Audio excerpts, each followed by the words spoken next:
What's happening, party people? Welcome to Punchboard Party. My name is Daniel, and in this video we are taking a look at the 2018 Spiel des Jahres nominee, Luxor. I don't think it nearly gets enough love as it should. Let's take a look and see if it deserves more love. Tonight we are talking 5 things about Luxor. Number 1. The hand management is so clever. You're gonna have 5 cards in your hand, and you are only allowed to play a card from either the far left or the far right of your hand. This leads to a series of micro bursts of strategy throughout the game. Where the turns are simple, you only have 2 choices, but those choices are gonna lead to this fork in the road where you're either gonna play from one side of your hand or the other, and that's gonna exponentially create more and more options for you to think about as you're simply deciding between option A or option B. It really creates this really cool tactile experience when you're drawing a new card and putting it in the middle of your hand. Just the feeling of that card sliding in amongst the cards you already have is just really satisfying for some weird reason. So kudos to Rudiger Dorn for figuring out this really clever game mechanism. 2. The game is lucky, and it can be swingy. This is a game where you are moving your adventurers throughout a temple using cards. And the numbers on the cards that you're playing are going to indicate the number of spaces you can move your adventurers throughout this temple. And so the cards that you draw into your hand are incredibly important for what you're able to do in the game. And some of the cards have a die symbol, and that means that you're going to roll a dice, and that dice is going to indicate how many spaces you're allowed to move your adventurer. There's been more than once where I've been stuck playing a game of Luxor where my entire hand was 1 value cards. There's not much you can do to get ahead of the pack if you only have 1 value cards. So this is a game where you're definitely going to be the victim of luck from time to time. But like I said before, the game can be swingy. And so this is good and bad as well. Because if the game didn't have a bit of a swing to it, people who had all the luck would just run away with the game no problem. But the luck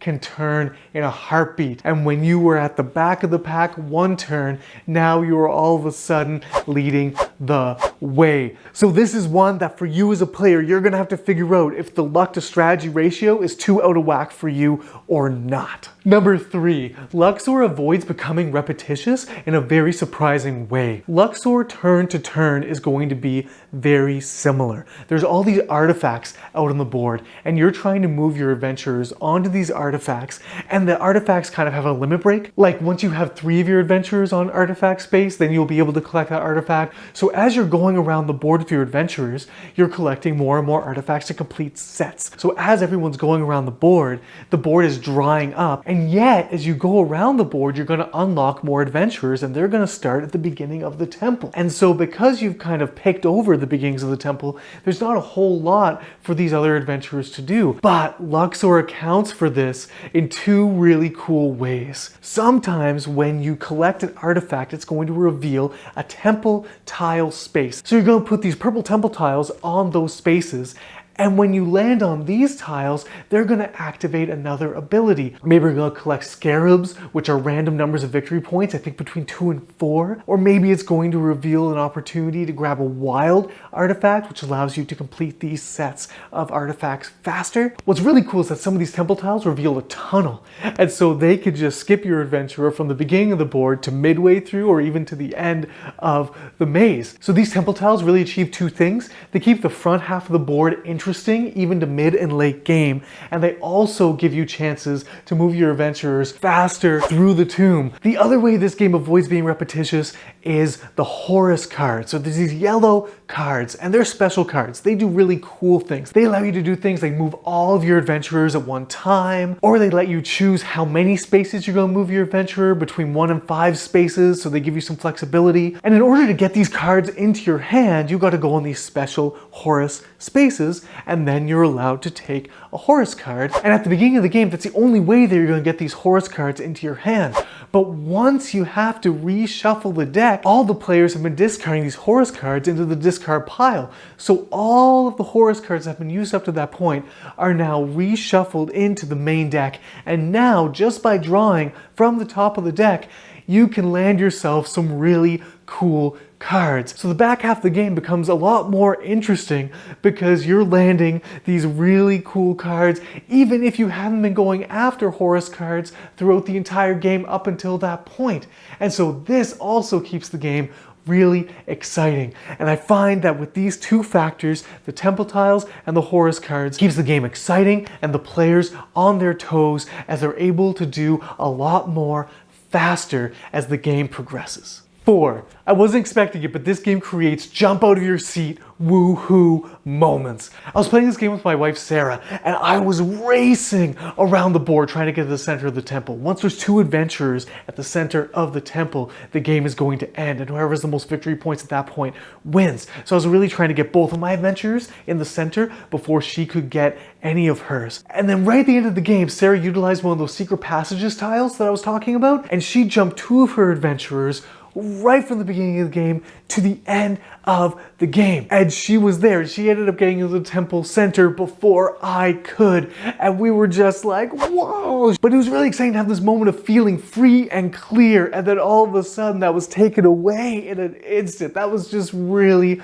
cool. So this game has a fair bit of strategic thinking. So I wasn't expecting these real moments of excitement and joy and laughter, but this game brings that to the table in spades. You can have so much fun just neck and neck racing with your friends and family. So if you love having those, whoa, what was that? You did, I can't believe that. This game has that going for it, and it is just so cool when it happens. Number 5, if you've played this game once, you've played it a million times.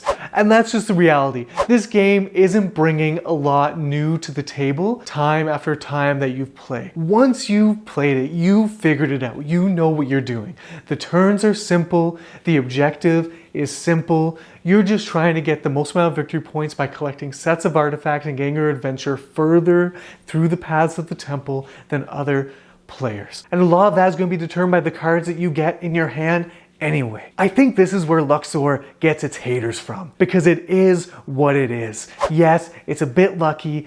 Yes, you're doing the same thing over and over again, just making that one simple decision between 2 cards on your turn. But if you like that, if you play this game and it hits you right in the happy space, it's going to hit you in the happy space time after time after time. For my wife Sarah and I, this just hits a great spot. Not to mention, we can play this game in half an hour between the 2 of us, 45 minutes if we had a few more players in. It is not a long game, not a huge commitment, and there's all those fun moments in between. And even that basic decision on every turn, I think is a pretty interesting decision to make, and I'm happy to make that kind of decision over and over again. So this hits a sweet spot for me, and if it hits a sweet spot for you, it's going to be a game that's going to get to the table a lot, and you're going to want to play over and over again. I totally see why this was nominated for Family Game of the Year. And I totally see that people think this game is overrated and that did not deserve that nomination. But I am in the camp of the judges. I love this game,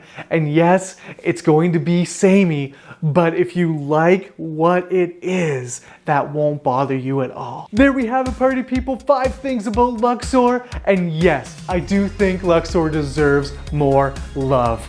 If you like this style of review, please consider subscribing to the channel, hit the notification bell, like the video, share the video. I do reviews like this all the time on this channel, along with some other fun stuff. So please hang out with me more. Until the next time I see you, have the best day.